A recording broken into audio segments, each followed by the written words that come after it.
and welcome to the Assay. Today I am here at Mining Indaba with Mogakolodi Maoketsa, General Manager for Orapa, Letlhakane and Damtshaa mines, which are both owned by Debswana. So thank you so much for joining me here today. Thank you very much. It's great to have you here. So maybe we can start by, why is Debswana participating in this year's Mining Indaba? And, are there any key opportunities that you're looking to explore at this year's event? Thank you very much for the question.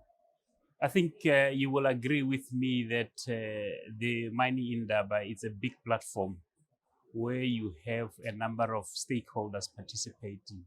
In here, we are hoping to see stakeholders from various industries that are related to the mining industry where we operate.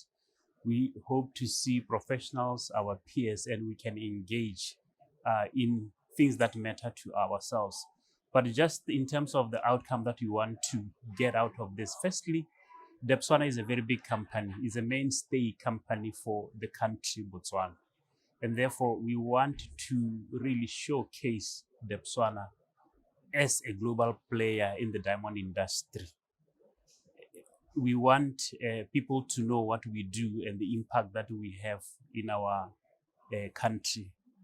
In so doing, because this company that we're talking about is a joint venture between the Botswana government as well as DBS group of companies, which is a public-private partnership. We want people to also understand that, and enduring the 56 years, we will be able to really showcase that partnerships do work.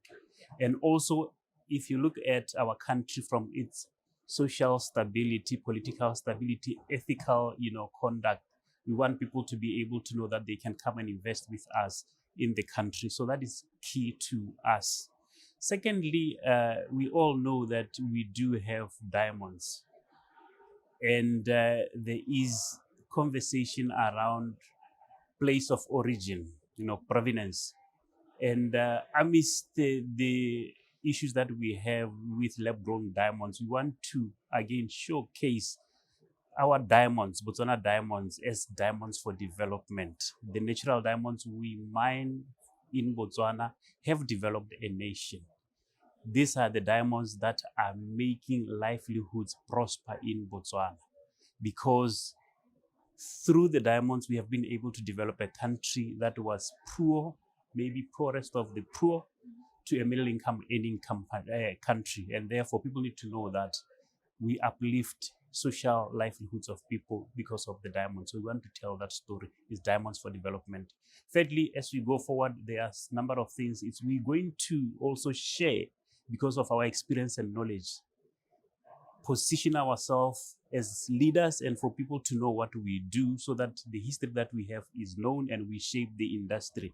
In the process, we will also build partnerships, and ultimately we want to learn and grow. So we will be also learning so that we can do, developments in our country, such that we become better and better at what we do.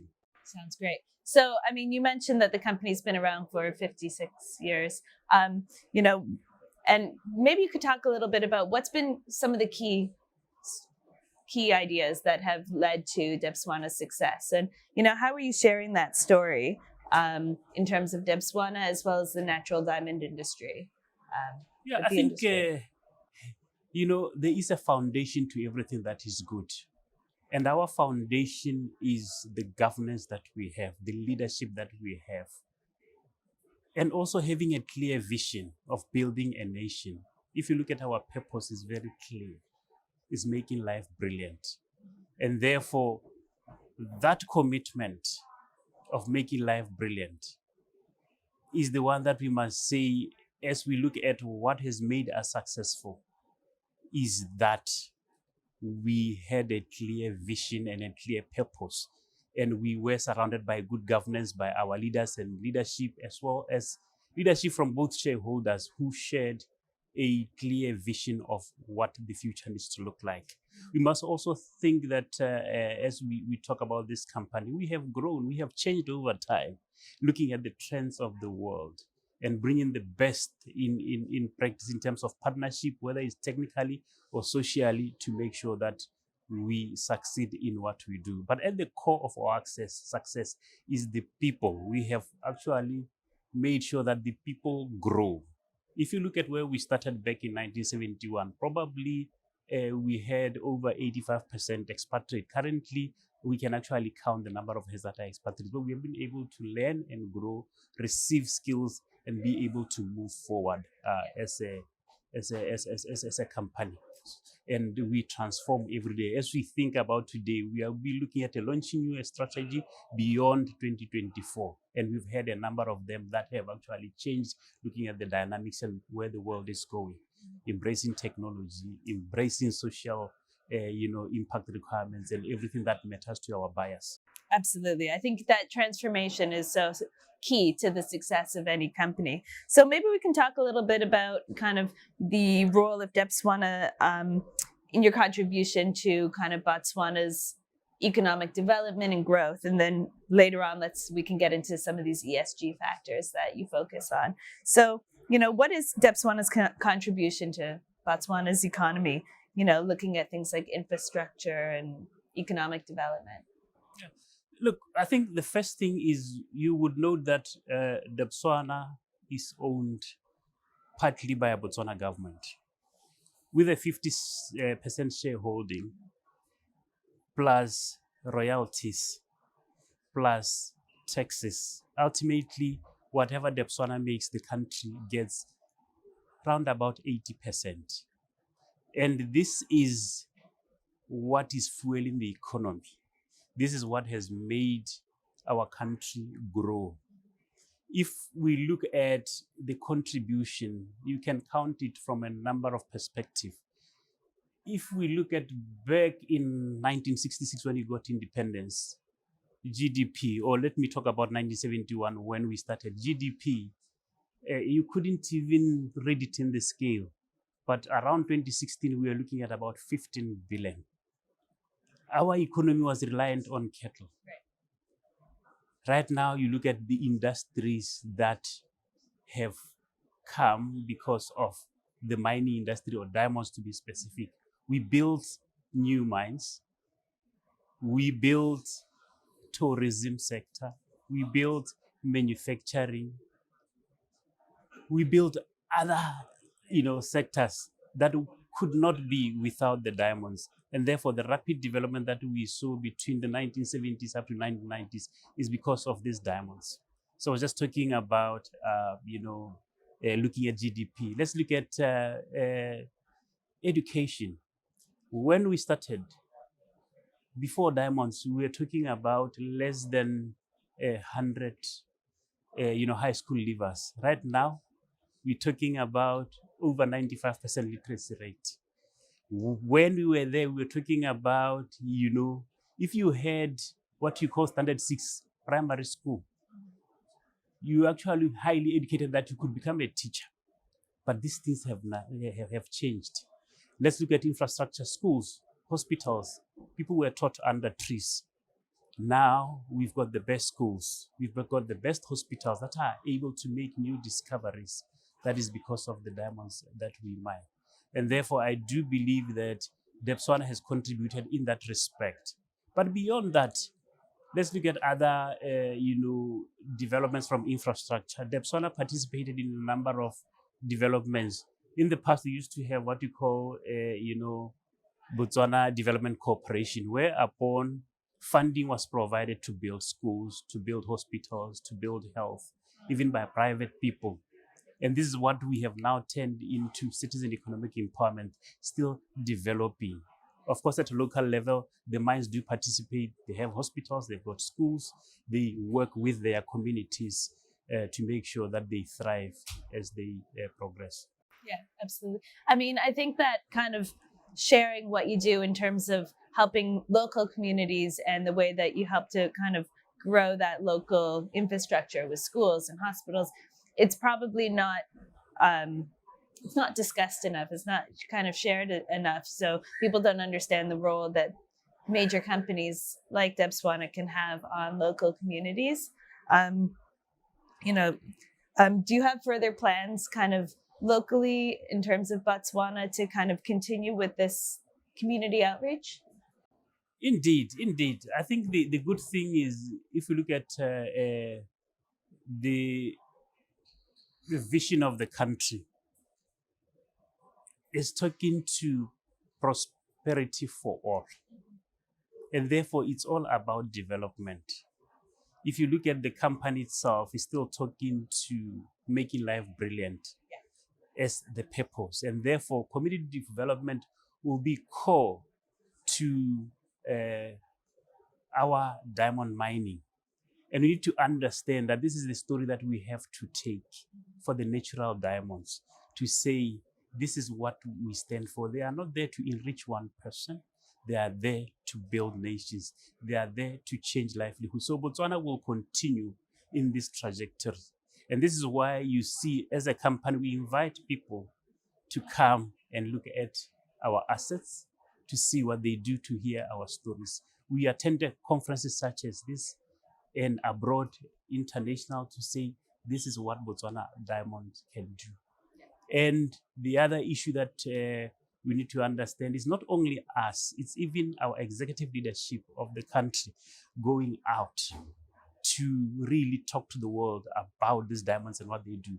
And I like to quote, our president in terms of what diamonds mean for Botswana and what we will continue to do. And this is what he said in Belgium last year, November. Antwerp, World Diamond Center. And this is basically saying, by choosing Botswana Diamonds, you are not just selecting a product. You are becoming part of a movement towards ethical and sustainable development.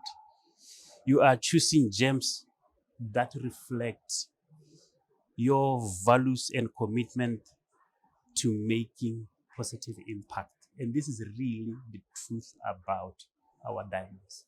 Sounds great. Yeah, it's incredible to hear. Maybe we can shift a little bit, talking about that sustainability, looking at the environmental aspect. So, maybe you can talk a little bit about Debswana's plans for mine closures, rehabilitation, and all of that. And how do you support communities once we're at that end of the process with the mine? Thank you very much. I think the first thing that we have to look about as an ethical company, we have processes and systems. Not only do we have processes and systems, we also provide the resources, meaning funding, for the things that matter from an environmental point of view. So before you even start mining, you should have an environmental plan, environmental impact plan, and how you're going to remediate. And therefore, we do firstly have a fund that we currently are contributing towards.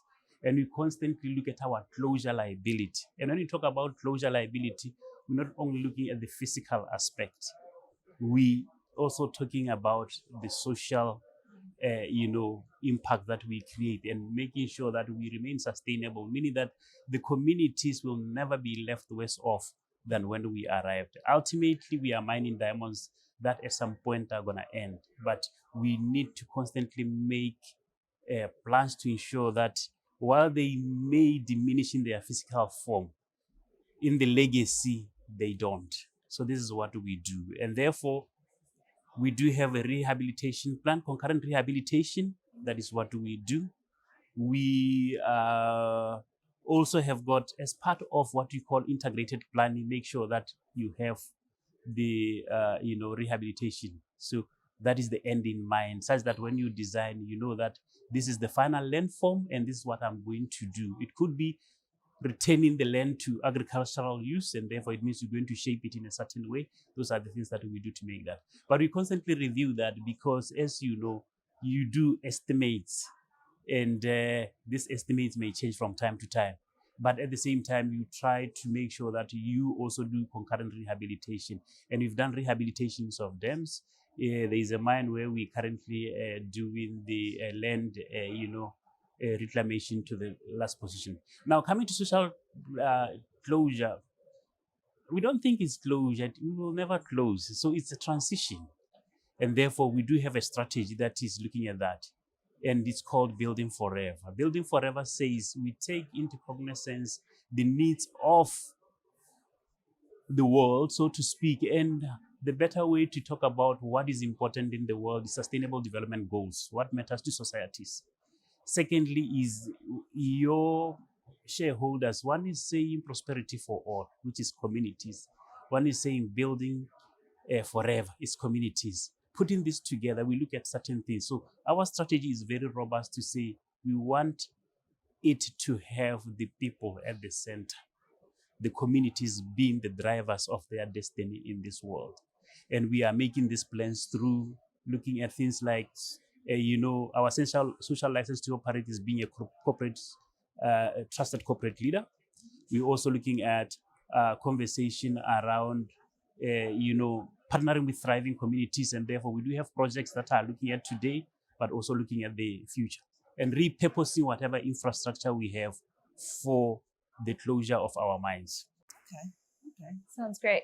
And I suppose just to wrap it up, maybe you can share a bit more about this vision for the future for Debswana. I mean, any kind of immediate short-term or long-term plans that the company has for the growth, to keep up with trends in the diamond industry and to help with.